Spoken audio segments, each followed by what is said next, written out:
Good afternoon. How's everybody doing? Great to be learning with you on a Friday, Yom Shishi. Let's light up the darkness. Who's in the house? Yehudit in South Carolina, Sharon in New Jersey, Mark wishing everyone Shabbat Shalom, Shandor in the Bronx, Paul in the Great Northwest, Paul in Chicago, Bella in Florida, Joe in the Inland Empire, Belle in North Texas, Nancy working hard on a Friday afternoon, Enid wishing Shabbat Shalom from Port Jervis, New York. Gordo's in the house. It must be Friday. Checking in from Scotland. Ella, Shabbat Shalom. Aoife, Shabbat Shalom from Florida. Great Days 7, saying Shalom. Welcome, everybody. Tonight, Shabbos, marks the date Tes Zion 16, the 16th of Elul, the Hebrew month of Elul. That is the first yard site of my mom, Kathy Litvak. I can hardly believe it's been a year. I said Kaddish all year. You stopped saying Kaddish after 11 months. And now it's the yard site. So I'll be saying Kaddish tonight and tomorrow morning and tomorrow afternoon. Nina and I are sponsoring the Kiddush at my shul, and I'll say a few words tomorrow. But today, I just want to dedicate our learning to the memory of Babet Bat Yoel. Yoel was my grandfather. I was named after him. My mom, Kathy Litvak, what can I say? She was a firecracker, just a firecracker. A beautiful, smart, feisty woman. A real advocate for her family in all things, a pharmacist and a pharmaceutical writer. She had a great sense of humor. Sadly, she had dementia for the last 10 years of her life, so it's really been a long time. She and I were so close. Like, I used to call her pretty much any time I was driving around LA and I had some time to spare. I would just call her. We'd chat. We really enjoyed chatting. But that ended about 10 years ago when the dementia really set in. But dementia is weird that way. It's like you lose, that ability to interact with a person the way you used to, but they're in this world. But she finally succumbed to the disease a year ago. And I really thought about her so much this year. And I know she has a very high, she was also a Holocaust survivor. And recently we had that family reunion, and I shared an interview that my brother and I did with her 10 years ago, when the dementia had just started. And she told a bunch of stories, like we had to help her with some of the stories we'd heard before, but she also told some stories we hadn't heard before. And one of those was that after the war, they stayed in Hungary, she and her mother. My mother lost her father, never met him. He was murdered in the Holocaust. But after the war, so my grandmother Magda, and her yard site was just on Tuesday. We dedicated a class to her. But Magda and my mom, right, so Magda's baby, Kathy, moved from before the war, they lived in a little town in Hungary. After the war, they lived in Budapest. And under the Soviet Union. And they finally got out when there was the Hungarian Rebellion in 1956 and followed some family members who had gone to Chile. And that's how I ended up being born in Chile. That's where my mom met my dad. But when she left Hungary, she was not able to take any luggage, right? It was like leaving, this communist country at a time that was difficult. And so my mom, at 12 years of age, was wearing 3 dresses, right? That was a direct quote. I was wearing 3 dresses when I left Hungary because she couldn't carry any luggage. So those 3 dresses that she could wear was basically everything she left Hungary with. And, in 1970, when a communist president was elected in Chile, she and her family said, yeah, we've seen this story before. We know how it ends. And that's why we left Chile in 1970 and ended up in the United States. And she left with more than 3 dresses when she came here. But this lesson, it's an age-old lesson of the Jewish people in diaspora that, can go very well for a long time in a country where you're living, and eventually it becomes not so good. And that might be for the Jews or for the local population or for any population. Things change. And sometimes the move you have to make is up and out, and you can't be afraid to do that when that's the right move. And, if you have valorized education and a profession that you take with you wherever you go, such that, even if you end up with nothing, with absolutely nothing in a new country, okay, but you have an education, you have a skill, and you can make your way in a new place, then you should be confident that God will be with you and you can make it work. And they did that when they went from Hungary to Chile, and they did that when they went from Chile to the United States. God forbid we ever have to leave this magnificent country. Okay, well, we have our education, we have our skills, and with God's help, we'll make a go of it wherever we end up. So I'd like to dedicate our learning today to the memory of Babette Bat Yoel. May her neshama, her soul, have a great aliyah in the world of souls. Our daf today is page 19 here in Tractate Kiddushin, the 20th volume of the Talmud. We continue our discussion of Mishna number 2 here in chapter 1. Generally speaking, these are not the laws of betrothal, which what the tractate is about, but because this related area of law shares, some principles and qualities, we're learning about Hebrew slaves, the Hebrew male slave and the Hebrew maidservant. The Hebrew maidservant was a girl that her father literally, sold to another family for a period of servitude that would last either 6 years or until the girl reached puberty. Or until her master designated her for betrothal, meaning that the master that she was sold to could sort of upgrade her, from a Hebrew maidservant to his betrothed, right? It doesn't go right to marriage, but it goes to betrothal. He could designate her for his own betrothal or for his son's betrothal. And today we'll look more closely at that designation and how that works. So we picked this up near the top of 19a. Reish Lakish raises a dilemma with regard to the possibility that a person can designate a Hebrew maidservant for his minor son. What is the law? And the Gemara clarifies the sides of this dilemma. Does one learn from the verse, Exodus 21:9, and if he designates her for his son, that the merciful one states that this applies to any son, even if he is too young to be married?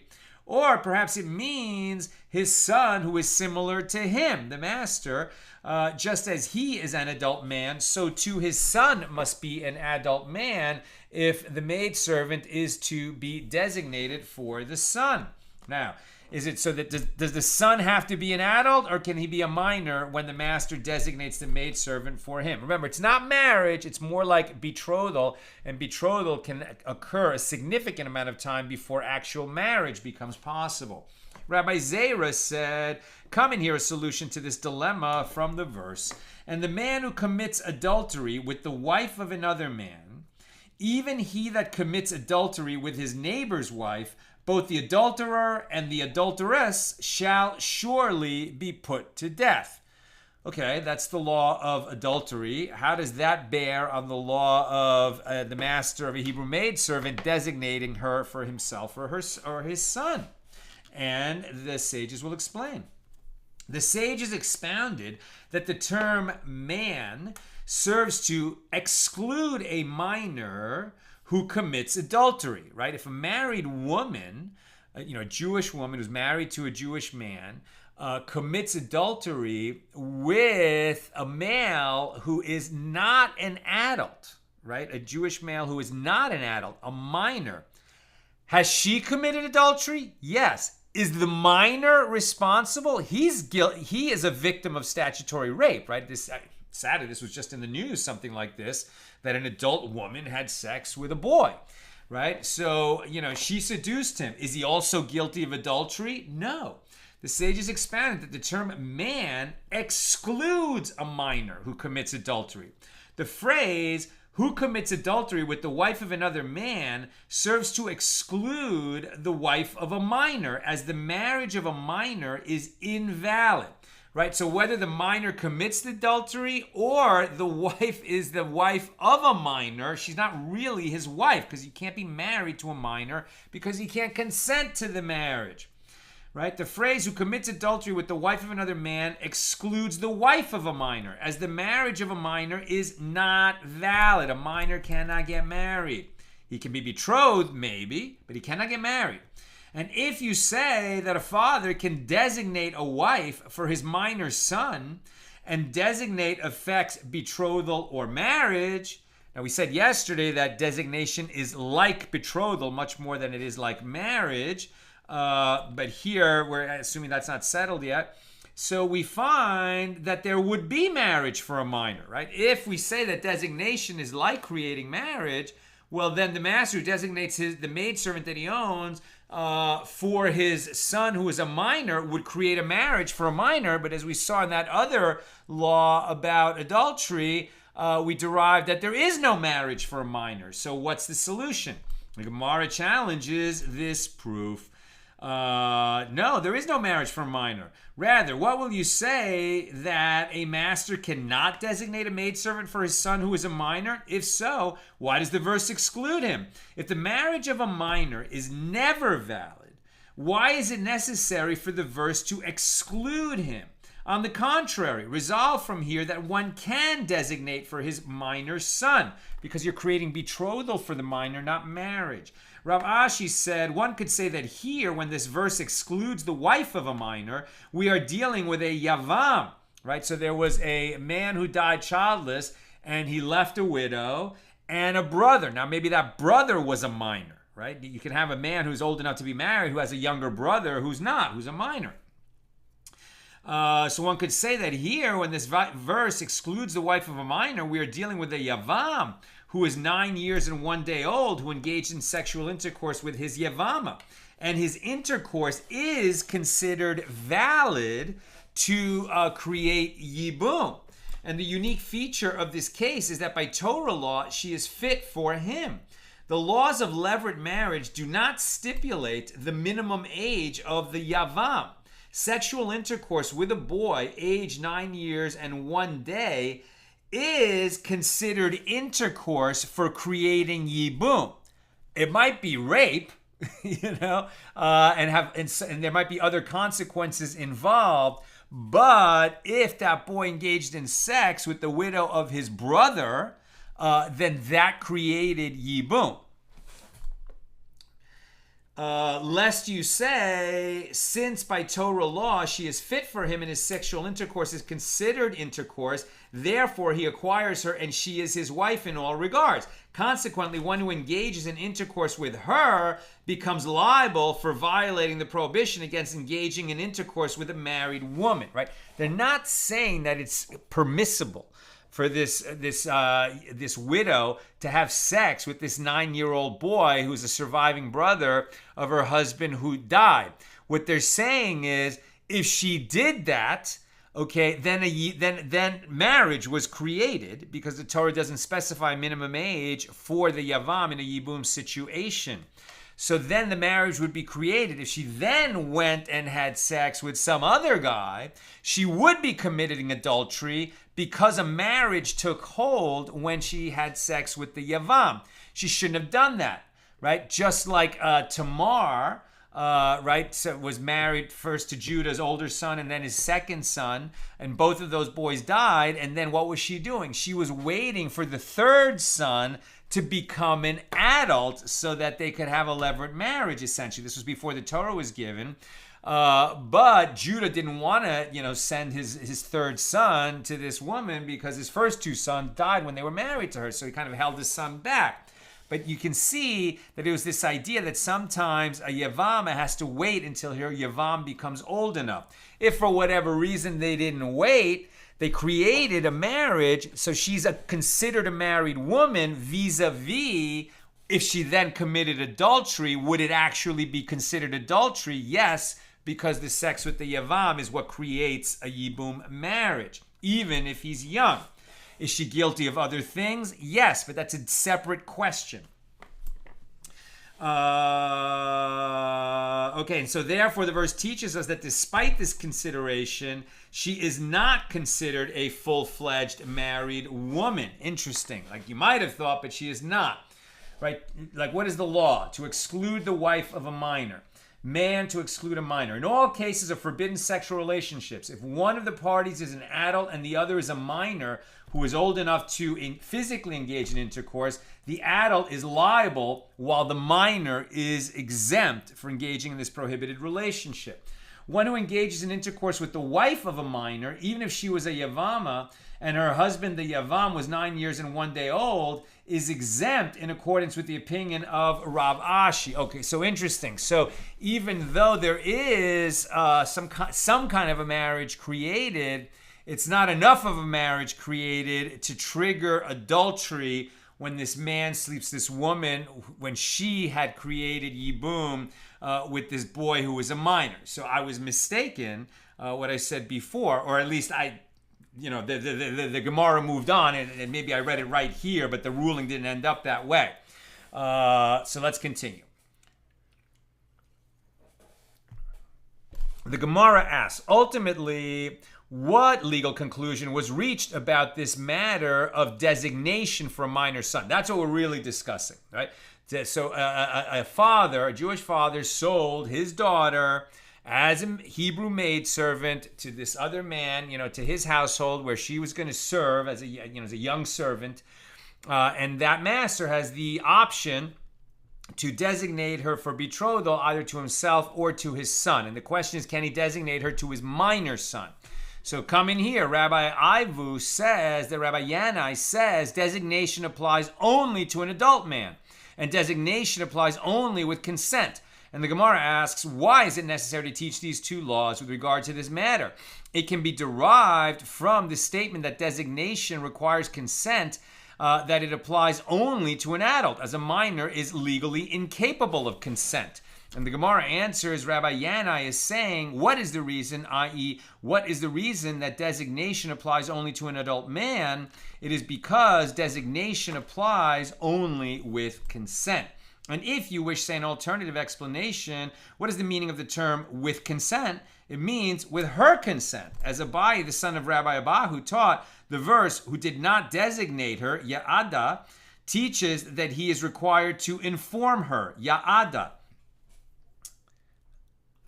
And he teaches it and he says it. This is referring to betrothal through designation. And it is in accordance with the opinion of Rabbi Yosef, the son of Rabbi Yehuda, who said, the original money of the sale of the maidservant by the father to the master was not given for the purpose of betrothal, right? The master gave the father money. Why did the new master of this maidservant, give the father money? For the services of his daughter to come into his household and be a maidservant.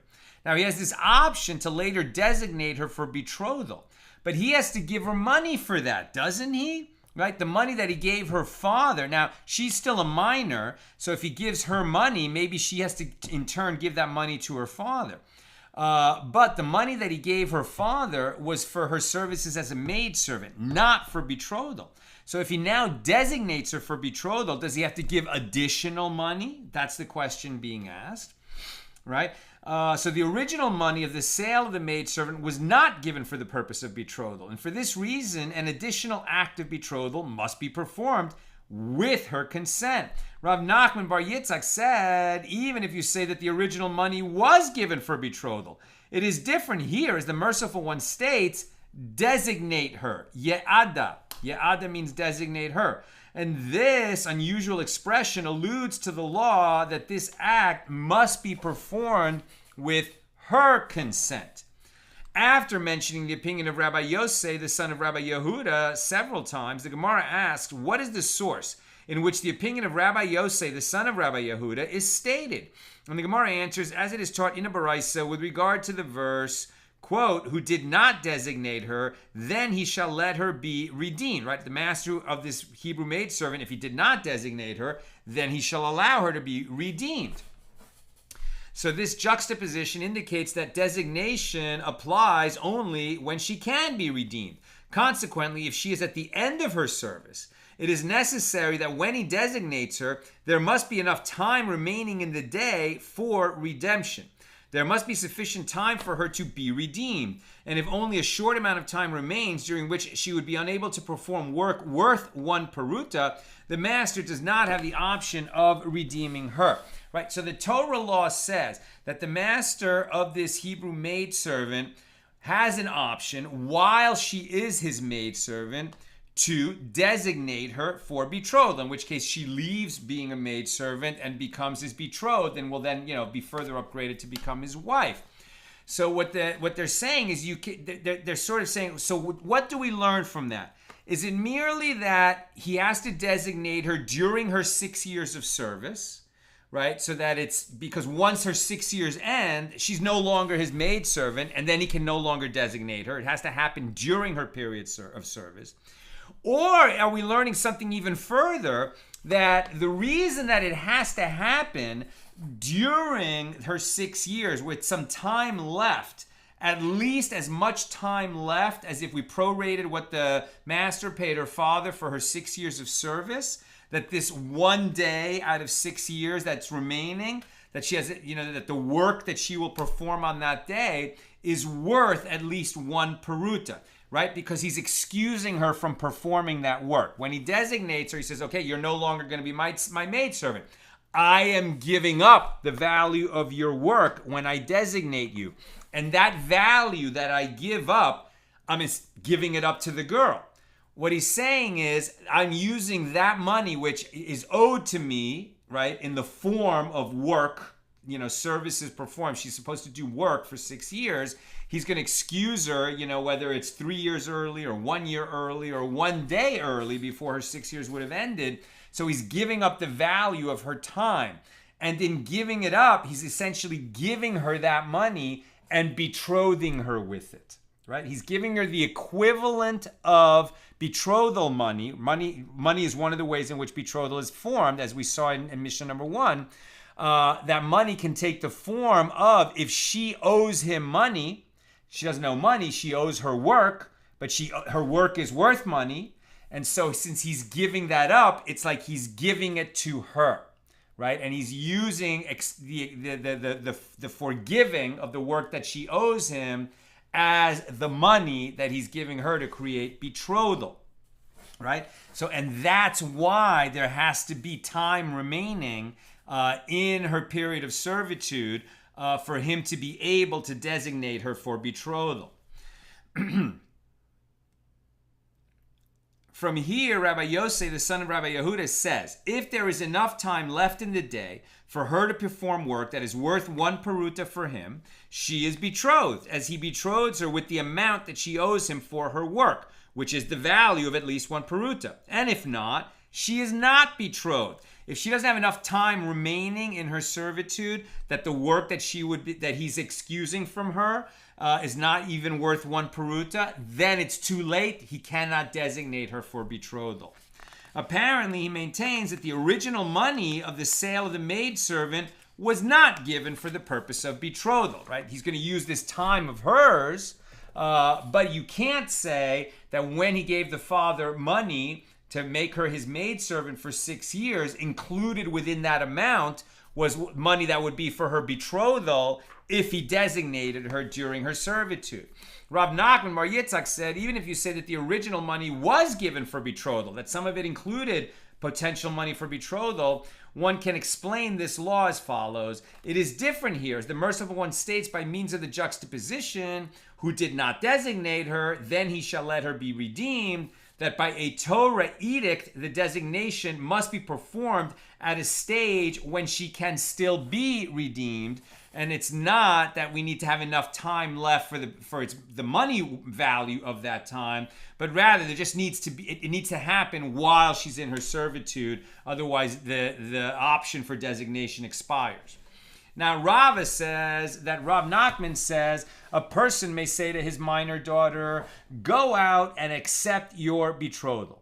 And when she accepts the betrothal, it is as though she were appointed the father's agent for her betrothal, despite the fact that she is not halakhically competent to act as her father's agent because she's a minor. You cannot appoint an agent for yourself who is a minor. But a father can appoint his minor daughter to be an agent to receive betrothal for herself, right? That's an exception to the rule that a minor can never act as an agent. The father, because she's a minor, he has to receive the money of betrothal. If he betroths his daughter, he can appoint her just to receive the money and pass it to him.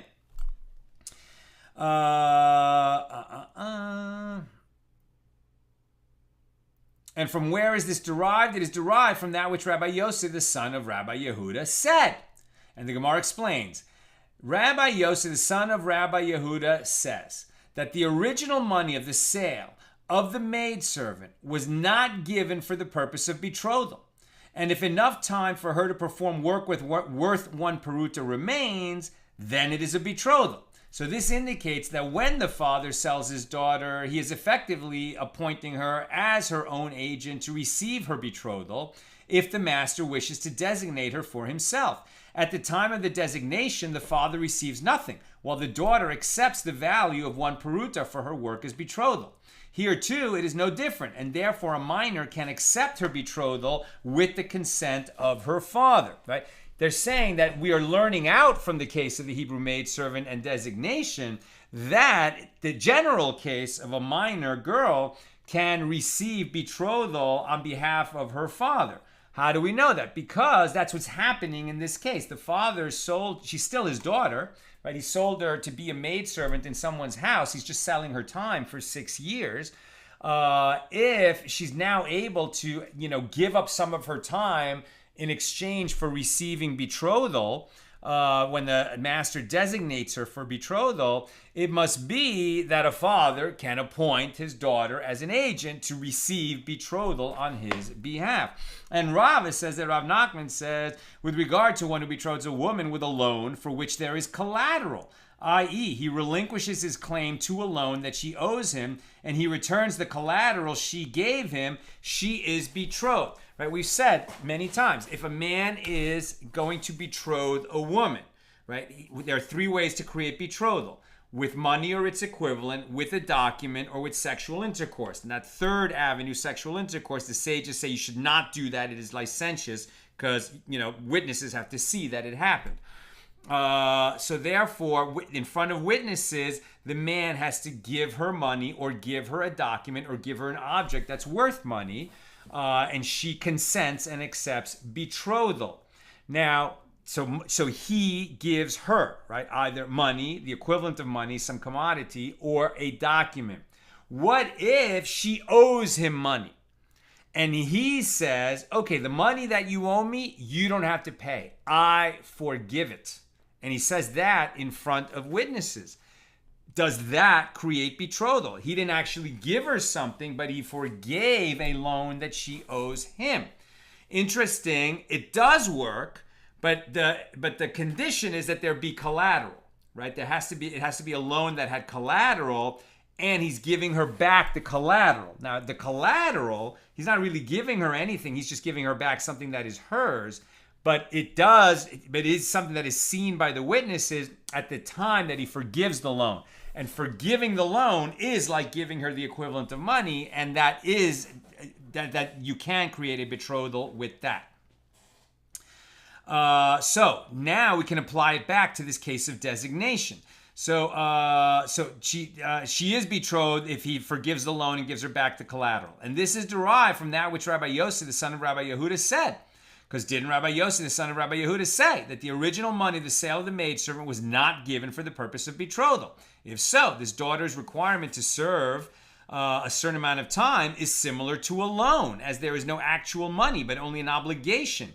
And she herself is the collateral. In other words, her body is the security that the loan will be repaid because she's in the master's house. Now, when he designates her, he says, you still owe me a year's worth of work, for example. I forgive that year. You no longer owe it to me.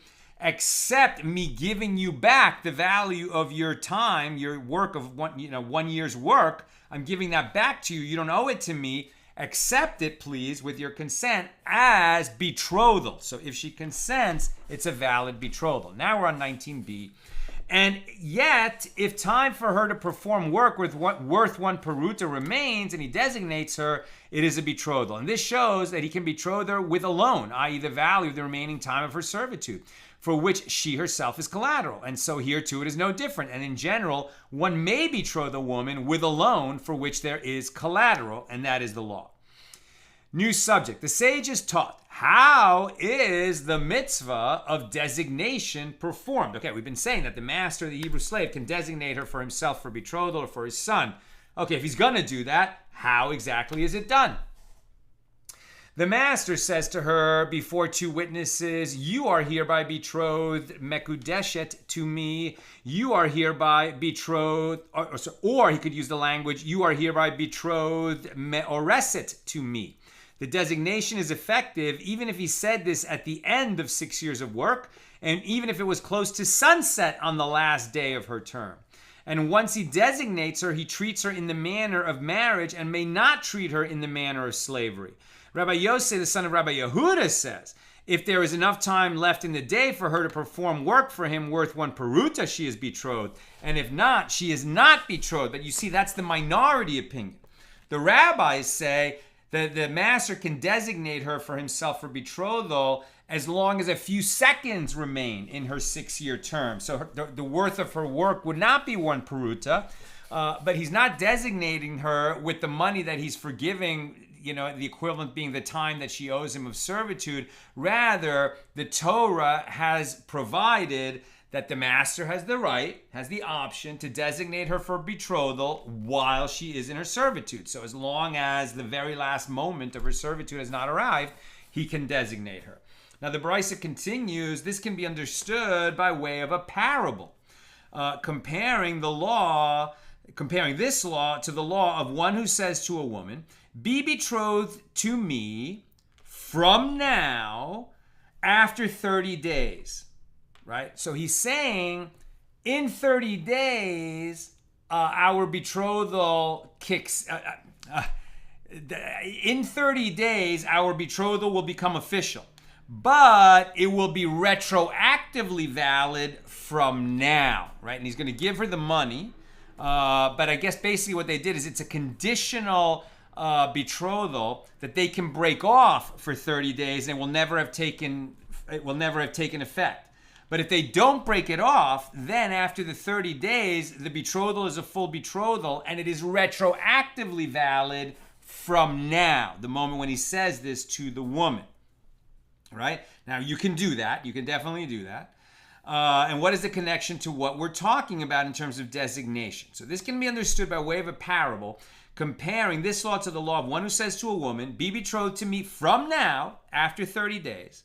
And another man came and betrothed her within those 30 days. So in this case, the law is that she is betrothed to the first man, right? If he doesn't break it off within the 30 days, his betrothal to her that she consented to was valid from now, right? When he first said it. So if some other guy shows up during that 30 days and gives her something and says, be betrothed to me, then as long as the first betrothal does not get broken off, then when it becomes valid, it becomes valid retroactively, and the action of the second man had no effect at all. It was an invalid. So she remains betrothed to the first man. Okay, so how does that connect to designation? So the Gemara inquires, so according to whom is this parable suggested? Of the two opinions cited in the Baraisa, whose opinion accords with the law in the case of the parable? Meaning, the Baraisa that said that the master can designate her for himself for betrothal up until the very last moment, or the other opinion was Rabbi Yosef, the son of Rabbi Yehuda, who said no, he can only betroth her to himself if enough time remains in her 6 years of servitude that the work she would do during that time is worth at least one peruta. Now, which of those two views is comparable to this parable, meaning to this case where a woman is conditionally betrothed to a man from now, and a second man comes and tries to betroth her during those 30 days, and that second man's betrothal will not be valid as long as the first one is not broken off. So, if we say that the law... Right, so the Gemara asks, according to whom is this parable suggested? So if we say that the law in the case of the parable is compared to the opinion of Rabbi Yosef, the son of Rabbi Yehuda, well, didn't he say, if there's enough time on that day for her to perform work for him that is worth one peruta, she is betrothed. And if not, she is not betrothed. So Rabbi Yosef, the son of Rabbi Yehuda, maintains that she is not considered betrothed conditionally when she is initially acquired as a Hebrew maidservant. Rather, the betrothal takes effect only when the master designates her and forgives her remaining work, and that's the money that he's giving to her for betrothal at that very moment, right? At the end, only when he goes to designation, then money changes hands because he forgives her remaining work. There was no conditional betrothal. And this is evident from the fact that enough time must remain for her to perform the work worth one peruta, as she is betrothed with that amount. If so, one cannot compare his ruling to the case of the parable, where the betrothal of the first man was given before that of the second. So Rav Acha, the son of Rava, said the law in the case of the parable is compared to the opinion of the rabbis, right? That the master has the right to designate her for himself at any time during those 6 years of servitude, and he doesn't have to give her any additional money. Why? Because the original money for her becoming a maidservant for him included money for her betrothal. And it was like a conditional betrothal. This will become a betrothal if I elect to make it a betrothal later, and presumably it's retroactively valid from when she first became a maidservant. Right? So Rav Acha, the son of Rava, said the law in the case of the parable is comparable to the opinion of the rabbis, i.e. that the first opinion cited in the Baraisa, who say that when she was initially acquired as a Hebrew maidservant, it is as though he had betrothed her on condition that she would be retroactively betrothed whenever her master desired. And this indicates that retroactive betrothal is possible. And the Gemara asks, isn't it obvious that this comparison is correct? Why would the Baraisa need to state a parable? We know that conditional betrothal works. Why would we need to compare conditional betrothal in the case of the Hebrew maidservant to conditional betrothal, in a competition between two suitors for a woman's hand? And the Gemara explains, the Baraisa needs to state a parable lest you say that the rabbis hold she is betrothed to the master, even if the master did not say to the father that she is betrothed to him from now. That those words from now needed to be said when he took her in as a maidservant. So if he had in mind that at some point he might betroth her, he has to say that at the very beginning when he acquires her as a Hebrew maidservant.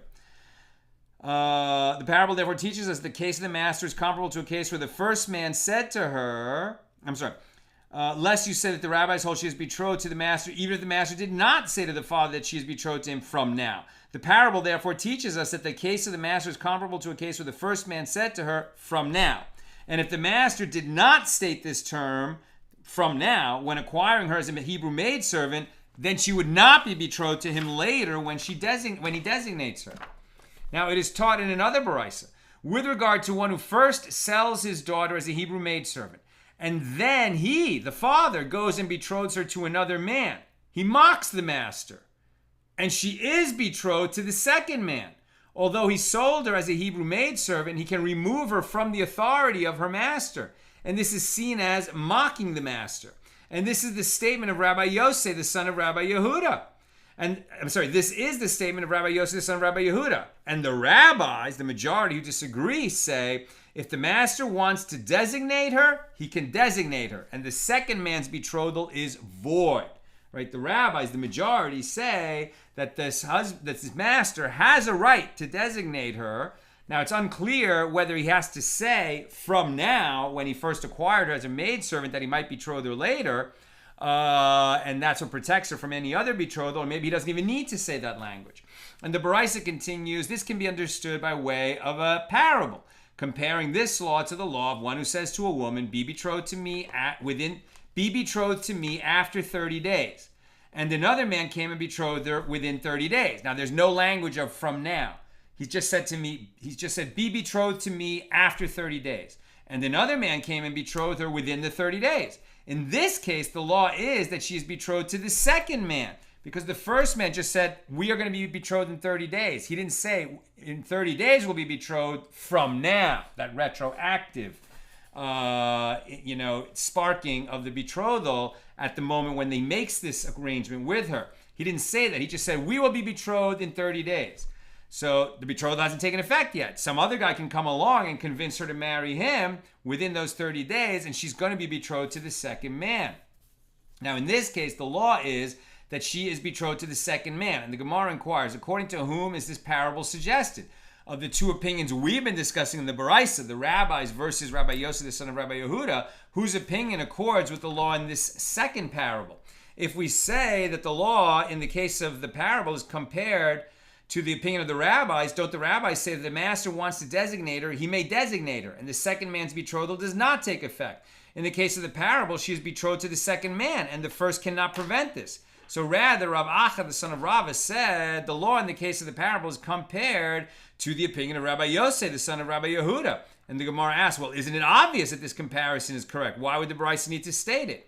And the Gemara explains, the Baraisa needs to state a parable lest you say that in the case of a Hebrew maidservant, it is different, as he did not say to her when he acquired her after 30 days, or a phrase like that. One might argue that the reason Rabbi Yosef, the son of Rabbi Yehuda, holds that she is not betrothed to the master is that he did not state when he acquired her that she should be designated at a specific time in the future.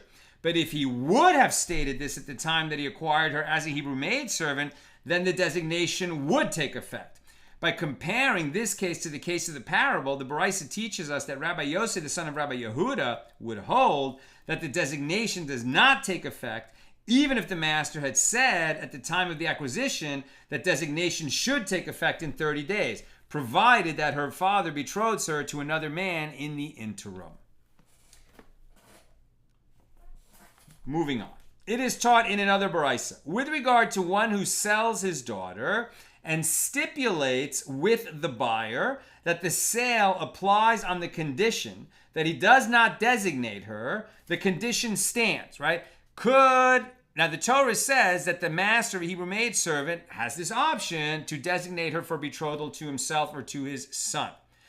Can the father of the girl, at the time that he is taking money from this man who's going to become the master of his daughter when she becomes a Hebrew maidservant, can the father stipulate, okay, she'll serve you for 6 years as a maidservant, we're so poor, we can't afford to feed her, better she should live in your house, do some work for you and be comfortable and safe, but I don't want her to marry you or your son. So she's only there to serve for 6 years and then she'll come back home.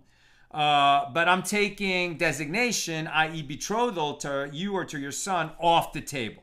Can the father make that stipulation? That's the question. Well, yes, the condition stands. He can make that condition. This is the statement of Rabbi Meir. And the rabbis, meaning the majority, say if the master wants to designate her, he may designate her, because the father stipulated counter to that which is written in the Torah, as the Torah permits the designation of a Hebrew maidservant. And with regard to anyone who stipulates counter to that which is written in the Torah, his condition is void, right? Like if I say to you, okay, I will sell you, this diamond ring for $10, right? This diamond ring worth $10,000. I'll sell it to you for $10. Now you're a Jew. And I say, I'll sell you this $10,000 ring for $10, provided that you eat pork, right? Does that condition work? Now, you have the option, obviously, just to say, no, I'm not going to do it, But it might be that because that condition is counter to what's written in the Torah, maybe we void the condition and allow it, okay, you can have this diamond ring for $10, and you don't have to eat the pork, right? So you see, a condition that is counter to what's written in the Torah is not a condition. So does that mean that the whole statement is rendered null and void, or just the condition? The Gemara asks, and according to the opinion of Rabbi Meir, Does his condition stand in that case? But isn't it taught in a baraisa? One who says to a woman, you are hereby betrothed to me on the condition that you do not have against me any claims for food, clothing, and conjugal rights. She is betrothed, and his condition is void, right? Just the condition is void because it's counter to what's written in the Torah. A husband must provide food and shelter and conjugal rights to his wife. So if he says, become my wife on condition that I don't have to do those things, the condition is void and she is betrothed. It's as if he didn't make a condition. This is the statement of Rabbi Meir. Rabbi Yehuda says, with regard to monetary matters, like food and clothing, the condition stands. You can say, be betrothed to me and I don't have to pay for you, because there is a way to do that. She could just keep her own earnings. This indicates that Rabbi Meir maintains that one cannot stipulate counter to that which is written in the Torah, but apparently Rabbi Yehuda does. Hizkiah says it is different here, as the verse states, and if a man sells his daughter as a maidservant, from which it is derived, there are times when he sells her only as a maidservant, not for the sake of marriage. And this indicates that the designation of a maidservant is not a Torah obligation, but is optional. The master has an option to designate her. The option is granted to him by the Torah, but it's only an option. He doesn't have to designate her, and therefore the father can say, okay, take her to be your maidservant, but designation is off the table. She will only serve as a maidservant under Torah law, but the option that the Torah would give you, you cannot exercise it. And so Hizkiah would say that this would work, right? So there are times when he sells her only as a maidservant, not for the sake of marriage. And this indicates that the designation of maidservant is not a Torah obligation, rather is optional, and therefore one can issue a stipulation that runs counter to the master designating her. The Gemara asks, and the rabbis, the majority disagrees with Rabbi Meir, what do they do with this phrase, as a maidservant? How do they interpret it? And the Gemara answers, this expression is necessary for them, for that which is taught in a baraisa. The verse states, as a maidservant. And this teaches that he can sell her to people of flawed lineage. For example, a mamzer, whom she is prohibited from marrying, but whose betrothal is effective. Right? You might say, well, can she be sold as a maidservant to someone who she is prohibited to marry, like a mamzer? So since, we say that he has this option to designate, we might have thought that since there's an option to designate her for marriage and she's prohibited to marry him, therefore she can't be sold to him as a maidservant at all. But that's not the case. He can sell her to him as a maidservant, and he just won't have the option to marry her. He could even designate her and betroth her, because the betrothal of a mamzer with a Jewish woman is a valid betrothal. They cannot proceed to marriage. She can't marry him. But when we say that the betrothal is a valid betrothal, it means that for them, when they break up, since they're not allowed to marry, he has to give her a get so that she is fully free of that betrothal. That's what it means that betrothal is valid, even in a case where marriage is prohibited. It means we'll need a get to break off the betrothal. The Brisa asks, why is it necessary to derive that law from the verse? But could this not be derived through logical inference? If her father can betroth her to people of flawed lineage, can he not sell her to people of flawed lineage? And the Brisa answers, the verse is necessary, as what is unique about betrothal to people of flawed lineage is that a person can betroth his daughter even when she is a young woman, i.e. between the ages of 12 and 12 and a half. Therefore, one can learn from this that he can also sell her to people of flawed lineage as a maidservant, because that case is different, as a person cannot sell his daughter when she is a young woman. Once she's 12, he cannot sell her as a maidservant anymore. And the law is that a person can betroth his daughter even when she is a young woman, meaning more than 12 and less than 12 and a half. And this demonstrates that the rights that a father has with regard to his daughter's betrothal are more extensive than his right to sell her as a maidservant. Therefore, the verse states, as a maidservant, which teaches that he can, in fact, sell her to people who are disqualified from marrying her. She can work as a maidservant for them, she just can't marry. The Brisa continues, Rabbi Eliezer says, if that verse serves to teach that he can sell her to people of flawed lineage, it is unnecessary, as it is already stated, Exodus 21:8, if she does not please her master, who designated her. And this indicates that she is displeasing in her marriage, i.e. marriage to him was forbidden, and yet the sale is valid. If so, what is the meaning when the verse states, as a maidservant, This teaches that the father can sell her to relatives. For example, his own father, despite the fact that sexual intercourse between them would be prohibited. And the Baraisa asks, we're on page 20a, I'm just going to go a little bit further, but get your questions or comments in. The Baraisa asks, why is it necessary to derive that law from the verse? But could this not be derived through logical inference? If he can sell her to people of flawed lineage, can he not sell her to his relatives? The Baraisa answers, the verse is necessary, as what is unique about selling her to people of flawed lineage is that if the master wants to designate her, he can designate her. Although it is prohibited for these people to marry her, nevertheless the betrothal would take effect. Therefore, one cannot learn from this that he can also sell her to relatives. This is a situation where, if this master wants to designate her, he cannot designate her, because betrothal is ineffective. Therefore, the verse states, as a maidservant, which teaches that he can sell her to his relatives, even though they cannot betroth her. I guess like a momser can betroth her, but if incest is what's under question, then even the betrothal is not a betrothal. And the Gemara asks, and as for Rabbi Meir, who derived from the term as a maidservant, that one can stipulate that she cannot be designated, how does he know that one can sell her as a maidservant to people of unflawed lineage or relatives? And the Gemara answers, he derives that she can be sold to people of flawed lineage from the verse where Rabbi Eliezer derives it, if she does not please her master.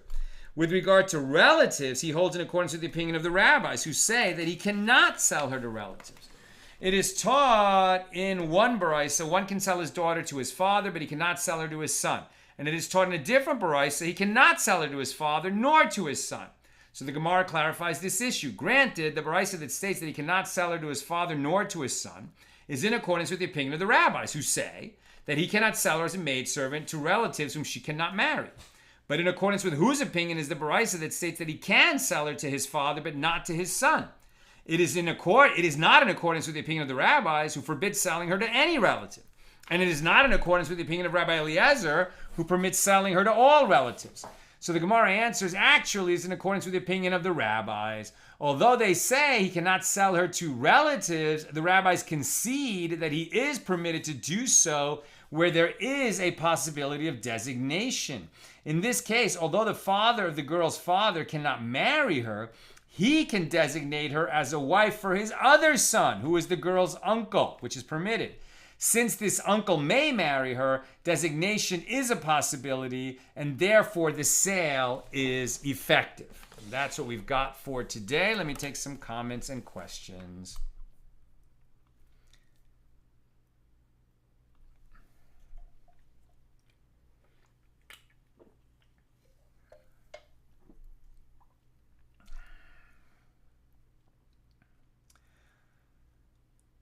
Lucy, so a minor girl, as her father's agent, accepts betrothal to her master. But once she is of age, she can refuse the marriage, can she not? Yes, right? And we've seen that. A father can betroth his minor daughter, and then, she's awaiting marriage. And even if they marry her, when she actually becomes of age, when she becomes an adult, when she reaches the age of consent, she can nullify that marriage as if she'd never been married, right? That's a protection for minor girls who are betrothed by their fathers. Now let's talk where she's a maidservant, right? So the father sells her to this other master as a maidservant. That master has this option to designate her for betrothal, but she needs to consent to that. If she doesn't consent, then no, it doesn't work. Bell, I understand that we can't totally judge these situations in light of our present day mores, but I think there's a lot being required from a child who has been sold into servitude. In another teaching, we were given to understand that women are to hold on to the documents that attest to their legal status. Here we have a little child that doesn't have her family protection. Right. And that's why we saw several days ago that, the Torah permitted it, right? It's the same kind of thing that the Torah speaks in the language of people, right? The lessons that it teaches are forever, but the laws will change over time. And that, certain laws will change. We can't change them. We can't say, this doesn't seem to square with my morals the way I understand morality, in 2023. Our sages, determine over time if a law needs to be adjusted because the times have changed, and there's very little changing that goes on. there's new situations that come up that the sages have to just, figure out how the existing law applies to new situations. But they don't change the law just because, the world has changed and our morality shifts, as it were. But even in ancient times, as we saw, this idea that a father would sell his young daughter as a maidservant into another home, right? It's a disgrace. It's a disgrace to the family. It's not a good thing in any way, right? Why would the Torah condone it at all? Why would it provide this? Well, because maybe there are certain situations where the girl and the family are faced with starvation, and then it might make sense.